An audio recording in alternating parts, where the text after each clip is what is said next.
Hey everybody, Mario here, otherwise known as Y2M on the interwebs, and welcome to another edition of the 52 Review. Alright, so I picked up 4 more DC New 52 comics this week on this date that should pop up at any second. So let's get right to it, beginning with Green Lantern New Guardians number 6. For a while now, I was trying to figure out what kind of identity this Green Lantern series has. And I think I might have finally figured it out, but I don't think you're gonna like the answer. So Kyle Rayner and the magical Technicolor Rainbow Lantern Corps members that are following him discovered a artificial solar system just popping up out of nowhere. No explanation. And they have made a couple of discoveries about the different satellite planets. But more importantly, each one of them has a statue dedicated to this guy named Invictus, who happens to be an archangel and protector of this artificial solar system. Invictus and his followers are basically warning the Lantern Corps to leave because they know that they are followers or allies of the Beast, whom, as we pretty much have figured out, is Agent Larfreeze, the Orange Lantern. All of a sudden, Invictus shows up and starts laying the smackdown on the colored lanterns. We get some interesting bonds from amongst all the colored lanterns. We get to learn a little bit about them, but for the most part, that's kept to a minimum. It usually just seems like people are yelling a lot and there's some fighting going on. In fact, this is reminding me of an episode of Dragon Ball Z. Oh crap. Holy crap. Did I just compare Green Lantern New Guardians to Dragon Ball Z? I think I did. So would that make Kyle Goku? No, I will not be doing any more Dragon Ball Z comparisons. I can't believe I'm doing that. It's not like there's a character that's like badass and tough and kind of anti-heroish like Vegeta. Oh wait, Archilo is like that. I mean, it's not like they go and yell, "Ah!" and raise their power. Oh wait, all the Lanterns have done that so far. Okay, well at least it's not like they scan for power levels in some sort of scanner or anything like that. Oh wait, Bleeze and does that at the end of the issue. Wow.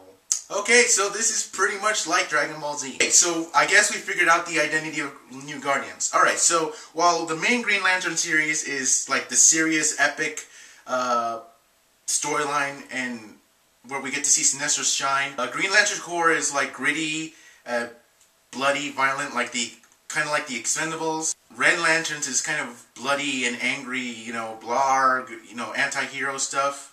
That means that Green Lantern New Guardians is like a fight scene with Dragon Ball things in it. Told you wouldn't like the answer. I mean, it's not a bad thing. In fact, I would say it's kind of a welcome break from the other super serious stuff in the series. It's just, I'm pretty sure it's not going to be to everyone's taste. Still though, I can't complain about Tony Bedard's writing, such as it is. And I definitely can't complain about Tyler Kirkham's art. I mean, it looks pretty good. And considering that all it is yelling, close-ups of action scenes, I think he's got it down. I think someone's been watching some Dragon Ball Z. Yep, still making the comparisons. Deal with it. Overall, I mean, I guess if you like that kind of thing, if you're like me and still a kid on the inside, then this is pretty much a comic for you. Otherwise, I'm pretty sure some people are going to have serious problems with this issue. Next up is Superman number 6. So, as you know, previous issues of Superman I've had a problem with. In fact, this entire story arc I have nothing but problems with. The storyline didn't go anywhere. We didn't get any questions. They were character assassinating Superman's character for no reason, or I felt. Still, just when I thought issue 6, which is George Perez's swan song, since the new creative team is coming in issue 7, since I thought this was going to be his last issue, and I just thought he wasn't going to care and just kind of end the arc on a whimper like the rest of the arc has been so far. Imagine my surprise when I realized, holy crap, Superman number 6 is somewhat decent. So in case you didn't figure out the plot twist from the last issue, which, oh my gosh, that was so hard to figure out. So hard. There's an imposter Superman in Metropolis, and how he came about and how the previous aliens that Superman fought came about. Well, it was an interesting choice to explain the origin of all that stuff. Not exactly a great angle, but it's better than what I was expecting in this comic series. There's some interesting links between Superman and Imposter Superman. We get some origin stories, and what I really like is that we finally get a actual true tie-in between this issue and Action Comics. And that just makes me want to get Action Comics number 7 even more, especially since they even completely point out that stuff that happens in Action Comics is the reason why stuff happened in Superman.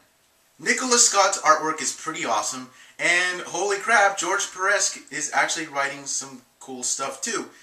Not every part of the comic is a winner, but parts that Superman says to define himself, to reassure us that, hey, he's the good guy, good choice. However, this issue did not walk away gripe-free. For starters, seriously, we're going to spend 3 issues undoing everything that Superman worked so hard to attain. The work, adoration, and respect of the people in Metropolis. George Perez tried to undo that in 3 issues, and now all of a sudden he just was like, nope, I'm going to undo that, and everybody instantly loves Superman again.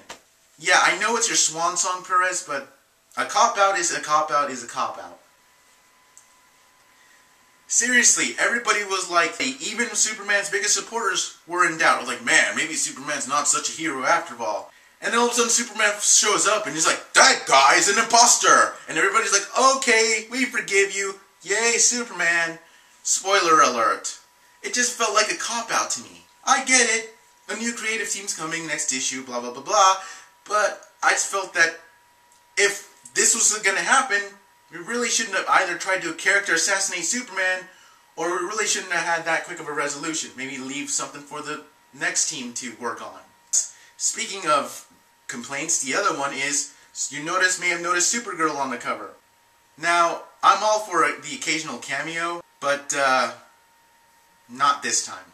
I mean, if you're a Supergirl fan, you're going to be absolutely pissed off with this issue. I mean, unless you enjoyed watching Supergirl getting the crap beat out of her from one side of Metropolis to the other by the imposter, then that's your thing, yay! Otherwise, you're totally going to be pissed off by this issue.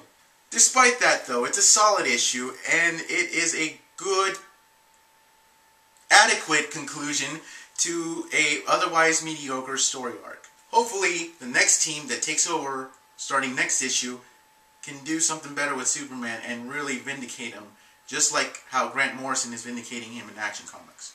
Next up is The Flash, number 6. So this wonder team of Francis Manapul and Brian Buccellato is just amazing. They co-write the series, and it shows, and Manapul's artwork is half the reason why I keep picking up The Flash. The fact that they can add some of the title and the credits into the artwork is just a stroke of pure genius, and I never get tired of that in each and every issue. You may have noticed that Captain Cold actually has powers now and doesn't use ridiculous ray guns, so he's actually a metahuman, and therefore they changed his outfit a little bit. I don't know exactly how to feel about that. On one hand, I am glad that they changed it up a bit. I mean, it's kind of pointless to be a being with ice powers and still wearing a coat. I feel kind of sad that I no longer can make fun of him for looking like Iceman of Mega Man 1 Robot Master, but hey, whatever, small potatoes. On the other hand, though, I mean, yeah, alright, the hood doesn't really make sense now that he's not wearing a coat. I mean, I suppose it defines him as a character, and it just reminds us, hey, he's Captain Cold still.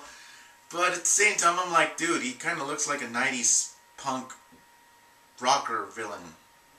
We get to feature the start of a new story arc with The Flash and Captain Cold, who actually is going after The Flash for very personal reasons. Now, the reason is kind of cliche, but it works in the case of The Flash, and considering that this is the first time we're seeing the new and improved Captain Cold in the New 52, I'll allow it. Also, we get to see some character development between Barry Allen and his girlfriend. I like it, although you kind of sense that things are going to go very south very quickly, and my worst fears are confirmed at the end of the issue. The pacing of it was kind of a little fast, which I know, kind of ironic for The Flash, but the artwork kind of makes up for it, and I love the artwork. The storyline wasn't bad either. It just felt like things went a little too fast for my taste. Also, this whole thing with the Speed Force and its consequences, I don't know where that's going to go. I'm hoping it's not a red herring, but at the same time, I just feel it's kind of unnecessary to have. And yes, there was a treadmill featured in this issue.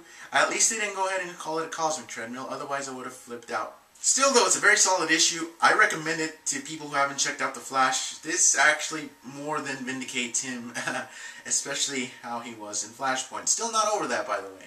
Pick this up, you won't regret it. And finally, my pick for this edition of the 52 Review, Aquaman, number 6. You know, Jeff Johns, I Said it before and I'll say it again, he has a tendency to knock him out of the park, and issue 6 of Aquaman is no different. This issue focuses more on Mera, and we get to find out a lot about her character, which is awesome. We also get to find out how exactly Mera came about to hook up with Aquaman.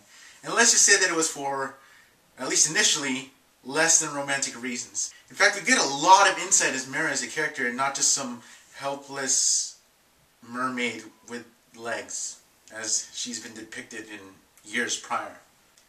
This was a really great standalone, and it really serves to help us define Mera as a character and her importance in the Aquaman series. The last couple of issues have focused solely on Arthur, aka Aquaman. It's nice that the focus shifted to Mera in this issue. The only problem I had is Joe Prado's artwork. I really miss Ivan Reis's artwork. I want him back. The artwork by Joe Prado just looked really off to me. It looked like I was watching a 90s anti-drug PSA, and you know how those cartoons were. Still though, Jeff Johns' writing and this issue's plot more than make up for that little shortcoming. And I gotta tell you, if Jeff Johns were to go on and write a Mera miniseries, or dare I even say a monthly, I would be totally down for it. This is another home run for Jeff Johns, and he's one of the people that DC turns to help redefine a lot of characters that have fallen into irrelevancy. Aquaman is no exception. This needed to happen, and I'm so glad it is. And this is one of my top 6 DC 52 comic series.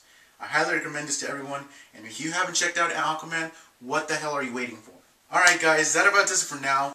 As always, if you have any questions, comments, concerns, or complaints, don't be afraid to post them down in the commentary plot. As always, I check them out, and I will try my hardest to get back to you ASAP.